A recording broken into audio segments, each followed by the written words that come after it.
Olá, irmãos. Dando continuidade ao estudo do livro Atos dos Apóstolos, estudaremos hoje o capítulo 6. Antes de iniciar o estudo, eu queria que aqueles que ainda não se inscreveram no canal, faça agora. Toque lá na inscrição. E se você gostar do vídeo, curta.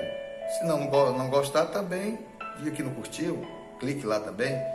E toque no sino das notificações para que você possa receber novos vídeos que serão lançados no canal, ok? No estudo anterior, nós vimos que os discípulos de Jesus Cristo, nesse início da igreja cristã primitiva, eles foram presos, levados ao Sinédrio, o Supremo Tribunal dos Judeus, e lá tentaram de todas as maneiras fazer com que os discípulos esquecessem de Jesus, esquecessem de pregar a palavra, mas eles estavam cheios do Espírito Santo, eles estavam convertidos. O Espírito Santo habitava nos discípulos no início da igreja cristã, sendo que eles pensaram até em querer assassinar os discípulos, mas um doutor da lei, Gamaliel, o que ele fez? Ele conversou com o pessoal do Sinédrio, com os líderes religiosos judaicos, e ali orientou: olha, não podemos fazer isso com esses homens. Se de repente eles estiverem falando por Deus mesmo, nós estamos sendo contra Deus, deixem eles livres. Aí o que aconteceu? Pegaram os discípulos e açoitaram, Depois de açoitarem os discípulos, liberaram. Só que os discípulos saíram felizes por terem sido humilhados pelo nome de Jesus. Então, para eles era um orgulho sofrer por Jesus. Aqui no capítulo 6, a gente vai ver que, passado algum tempo, a igreja cristã primitiva, ela crescia, multiplicava-se, e chegando ao ponto de ela estava tão crescida, multiplicou-se muitos discípulos lá em Jerusalém, que ela teve que começar a ter uma organização. Ela começou a orientar que fossem escolhidos, os discípulos orientaram que fossem escolhidos pessoas para que pudessem cuidar daquela grande quantidade de gente que cada vez aumentava. Então eles tiveram que dividir funções. Vamos ver o que é que fala aqui no capítulo 6. Eles foram agora, no capítulo 6, agora eles vão escolher os servos, aqueles que vão cuidar dos cristãos, e deixando os apóstolos apenas na oração e na leitura, no conhecimento, no ensino da palavra e nas curas, que os discípulos estavam com esse poder através do nome de Jesus. Versículo 1. Ora, naqueles dias, multiplicando-se o número de discípulos, houve uma queixa entre eles. Os judeus helenistas protestaram contra os judeus de fala hebraico-aramaica, porque suas viúvas não estavam sendo atendidas na distribuição diária de alimentos. Então, os 12 discípulos reuniram todos os discípulos e propuseram: não é sensato negligenciarmos o ministério da palavra de Deus, a fim de servir às mesas. Portanto, irmãos, escolhei dentre vós 7 homens de bom testemunho, cheio do Espírito Santo e de sabedoria, aos quais encarregaremos deste ministério. Quanto a nós, nos devotaremos à oração e ao ministério da palavra. Tal proposta agradou a todos. Então, escolheram Estevão, homem cheio de fé e do Espírito Santo, além de Filipe, Prócoro, Nicanor, Timon, Pármenas e Nicolau, um convertido ao judaísmo proveniente da Antioquia. Apresentaram-nos diante dos apóstolos, os quais oraram e lhes impuseram as mãos. e a palavra de Deus era divulgada, de modo que se multiplicava grandemente o número dos discípulos em Jerusalém. Inclusive, muitos sacerdotes obedeciam à fé.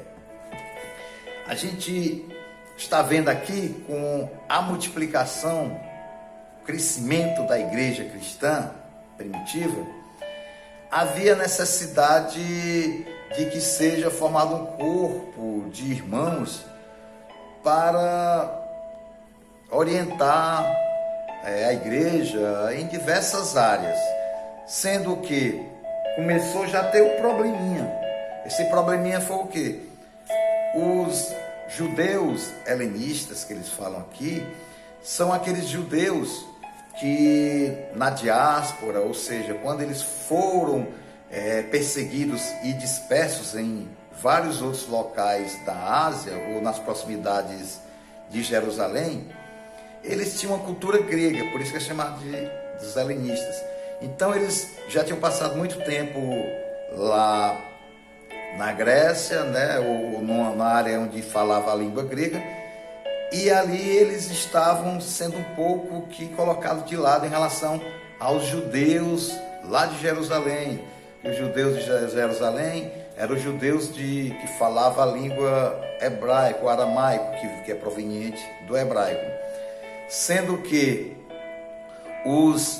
essas pessoas estavam se sentindo um pouco prejudicadas porque diziam esses judeus que vinham da Grécia, esses judeus que estavam retornando para Jerusalém, que já tinham uma cultura grega, eles reclamavam porque muitos dos irmãos lá de Jerusalém, da igreja cristã, estavam deixando de lado de alimentar, dar o alimento diário às viúvas desses judeus da Grécia, desses judeus que estavam afastados de Jerusalém. Sendo que os apóstolos, foi o que eles fizeram? Eles resolveram falar com a comunidade cristã, que era grande, já estava numa situação que tinha que ter um controle de alguém, os discípulos não poderiam ficar fazendo tudo. E aqui os discípulos chegam para a comunidade e dizem: olha, a gente quer que vocês escolham 7 pessoas que tenham conhecimento, que estejam cheios do Espírito Santo, pessoas que possam estar ajudando, como ele fala aqui, nas mesas. O que é nas mesas? É porque é o local onde poderia ser distribuído os alimentos, né? Porque a igreja cristã primitiva, quando os apóstolos recebiam as doações, eles compravam os alimentos para dar para as viúvas, né? Os órfãos.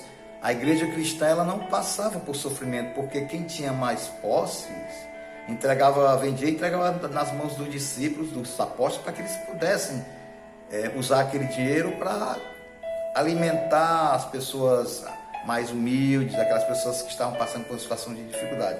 E aqui eles escolhem 7, entre eles o Estevão.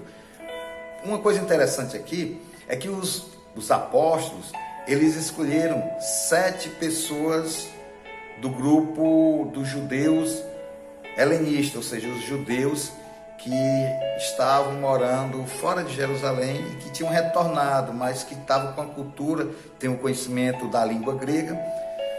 Por quê? Justamente para criar um tipo de linearidade, linear, né? Algo linear, alguma coisa que pudesse ser transparente, alguma coisa que não deixasse que os judeus de Jerusalém tivesse primazia, mas sim que todos fossem tratados em igualdade. E assim a comunidade aceitou e eles ficaram felizes. E o Estevão,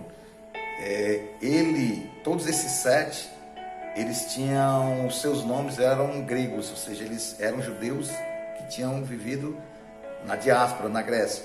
E aqui, além do pessoal ficar feliz por causa disso, aconteceu que os discípulos, os apóstolos disseram para dos cristãos. Olha, nós temos que nos responsabilizar pela oração e pelo estudo da palavra, e também para que a gente possa fazer a obra de Cristo, para que a gente possa evangelizar, para que a gente possa orar, para que a gente possa ministrar os ensinamentos da Bíblia, e também para que a gente possa levar os milagres, né, as curas às pessoas, mostrar o poder de Jesus Cristo na vida desses discípulos através de curas, através de transformações espirituais, porque eles estavam cheios do poder do Espírito Santo.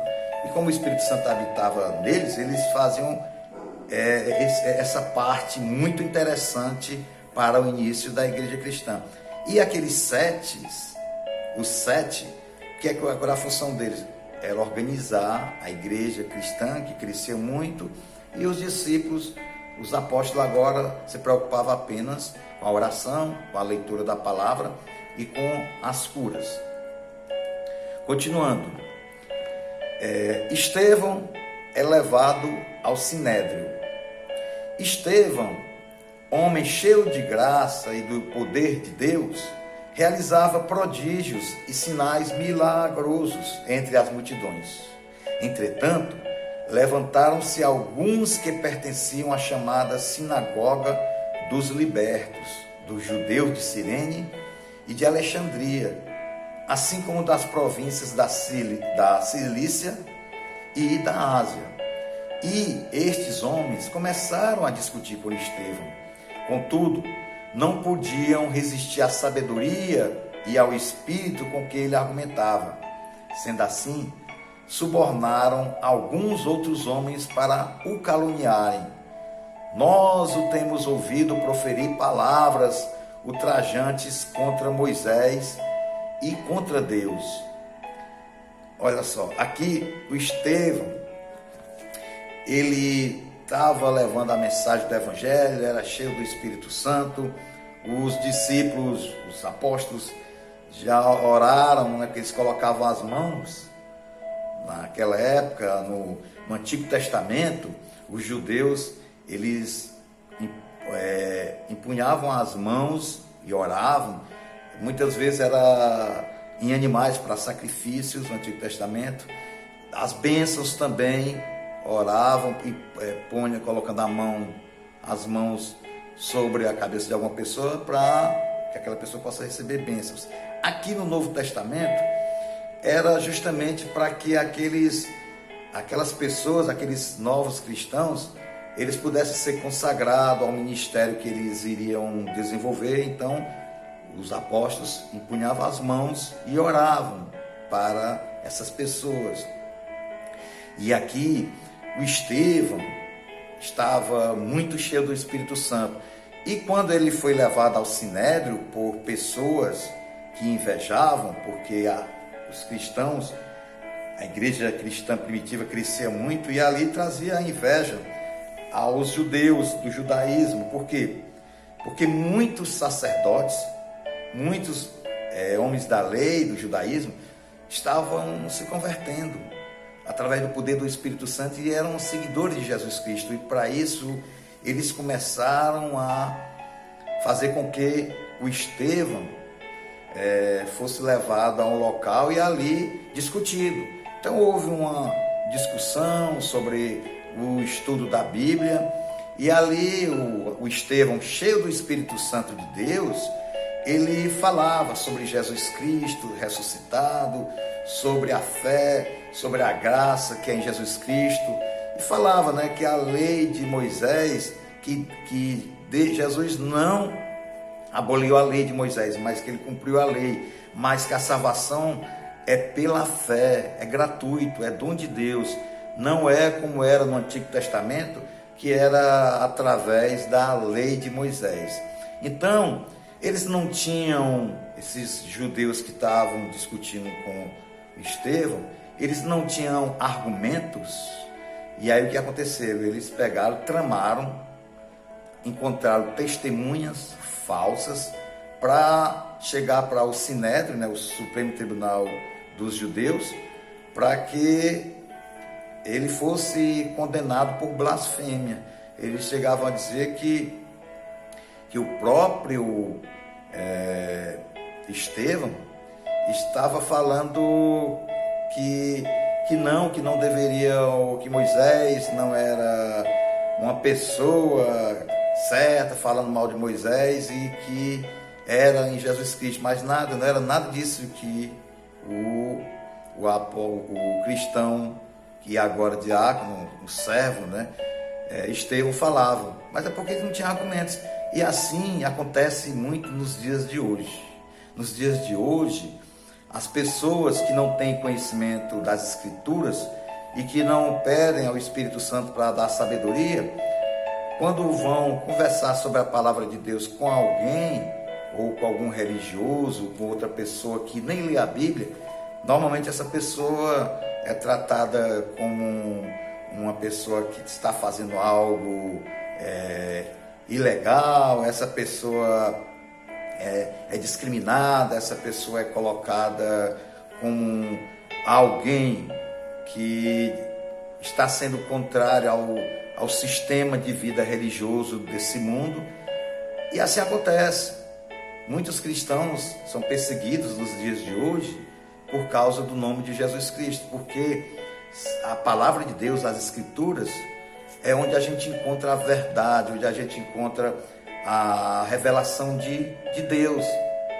Não existe essa questão da revelação de Deus se não for nas Escrituras. E aqui, com Estevão e com centenas e milhares de cristãos convertidos a Cristo, eles foram perseguidos e muitos foram mortos.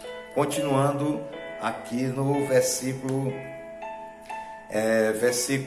13. Ali apresentaram falsas testemunhas que alegavam assim, diziam o quê? Esse homem não para de proferir blasfêmias contra este santo lugar e contra a lei, porquanto nós o temos ouvido proclamar que esse Jesus de Nazaré destruirá este lugar e mudará as tradições que Moisés nos legou. Então, todos os que estavam assentados no sinédrio, ao fixarem seus olhos em Estevão, viram que seu rosto parecia como o rosto de um anjo. Olha só, aqui a inveja, a religiosidade, a preocupação com a perda de poder, o lado carnal, o lado de religiosidade, não de espiritualidade, fez com que esses homens pudessem colocar Estevão numa situação que aconteceu com Jesus. Jesus também colocaram umas testemunhas falsas para dizer que Jesus estava blasfemando, né? E aqui se repete também. Aqui se repete com Estevão.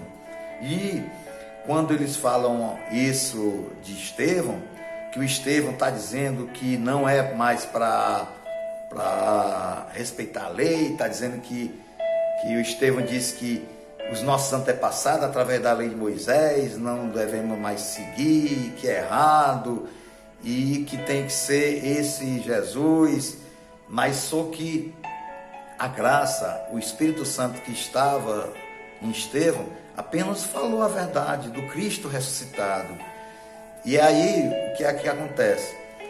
Quando Jesus fala para os seus discípulos que o templo iria ser destruído e que em 3 dias ele iria ser erguido, eles aqui falam que o Estevão está dizendo que vão destruir o templo, um local de oração dos judeus, e isso é blasfemar, porque na verdade o que Jesus falou lá para os discípulos, lá em João, é que Jesus disse, em 3 dias o templo será derrubado, mas que ele será erguido. Aqui ele estava falando sobre ele, Jesus, que iria à cruz, que iria ser sepultado, mas que depois ele ia ser ressuscitado, e que agora o templo é o santuário nosso corpo, que é santuário do Espírito Santo de Deus,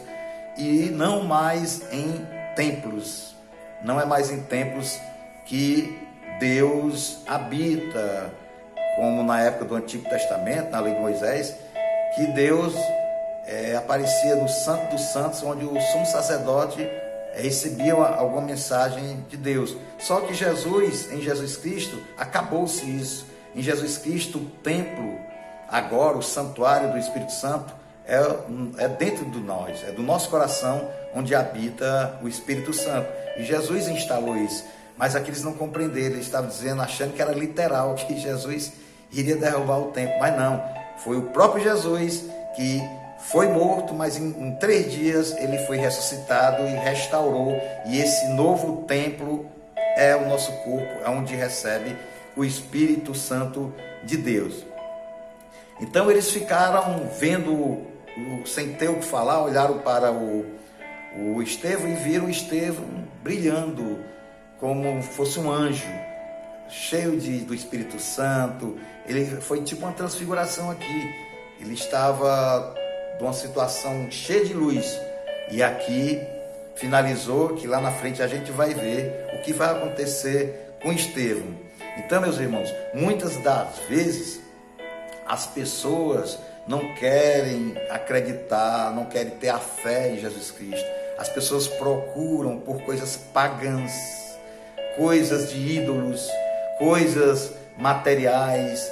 E na verdade, a salvação em Cristo Jesus é quando você entrega a sua vida para o Senhor Jesus, para que você possa receber o Espírito Santo de Deus, que vai habitar no santuário, e você vai ser transformado, e você, além de ter essa transformação, haverá mudança na tua vida, porque o Espírito Santo vai fazer isso, e você terá a vida eterna junto com os eleitos.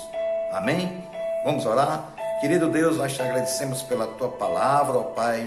Te pedimos, Pai, que o Senhor possa estar aquebrantando os corações de muitas pessoas, Pai, que ainda não conhecem a tua palavra, muitas pessoas que se prendem a templos, se prendem a ídolos, mas a simplicidade do teu evangelho, Pai, é tão maravilhoso, porque é de graça que tu nos dá a salvação através da fé em Jesus Cristo.